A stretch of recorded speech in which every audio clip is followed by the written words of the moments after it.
Hi friends, welcome back to our channel అమ్మో English. ఈరోజు ఈ వీడియోలో మరిన్ని సెంటెన్సెస్ తెలుసుకుందాము. అండ్ హోప్ఫుల్లీ ఇవి మీకు యూస్ఫుల్ అవుతున్నాయని అనుకుంటున్నాను.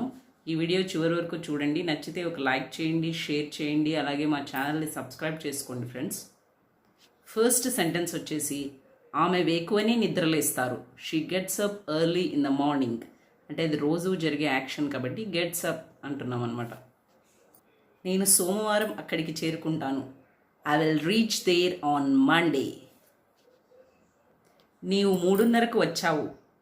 You came at 3:30. I reached there around 3 o'clock. అంటే నేను అక్కడికి 3 గంటల ప్రాంతంలో చేరుకున్నాను అని అర్థం అనమాట. రాధ రాగానే మాధవ్ వెళ్ళిపోయాడు అని చెప్పాలనుకోండి. అప్పుడు ఏం చెప్తామంటే, when Radha came Madhav left అంటామన్నమాట. వెళ్ళిపోయాడు అంటే లెఫ్ట్. ఆమె చదువుతూ ఉంటే నేను ఆడుతూ ఉన్నాను అని చెప్పాలనుకోండి, I was playing when she was reading అని చెప్పొచ్చు అనమాట. He was breathing his last by dawn. అంటే ఏంటి? తెల్లవారుజామున అతను ఆఖరి శ్వాస వదులుతున్నాడు అని అర్థం అనమాట. డాన్ అంటే DAWN అనమాట. డాన్ అంటే ఇక్కడ తెల్లవారుజాము అని అర్థం అనమాట. నేను వచ్చేదాకా ఇక్కడే ఉండండి అంటే వెయిట్ చేస్తూ ఉండండి అని చెప్పాలనుకో. అప్పుడు ఏం చెప్తామంటే, please wait until I'm back అనొచ్చు అనమాట. అండ్ అబ్బాయి బడికి హాజరు కాలేదు అని చెప్పాలనుకోండి. అప్పుడు ఏం చెప్తామంటే, the boy was absent from school అంటామన్నమాట. మా బాబాయ్ అస్సాం నుంచి వచ్చారు అని చెప్పాలనుకోండి, my uncle has come from Assam అనొచ్చు అనమాట. ఈ వార్త విని కంగారు పడకండి అని ఎవరికైనా చెప్పాలనుకోండి. అప్పుడు ఎలా చెప్తామంటే, please don't get disturbed by this news అంటామన్నమాట.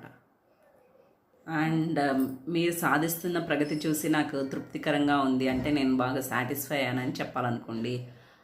I was satisfied, I'm satisfied by your work, by your progress అని అనొచ్చు అనమాట. అంటే ఎవరైనా బాగా వృద్ధిలోకి వస్తుంటే వాళ్ళని పొగడడం అనమాట. జనరల్గా ఎవరైనా మీ ముందు ఎదుగుతూ ఉంటే వాళ్ళని పొగడడానికి ట్రై చేయండి. అది మన హెల్త్కి కూడా మంచిదంట. ఓకే, అతను రూమ్లోకి వెళ్ళాడు అని ఎలా చెప్తామంటే, he went in to the room అంటామన్నమాట. వెళ్ళాడు, ఆల్రెడీ వెళ్ళిపోయాడు కదా, he went in to the room అన్నాం అనమాట.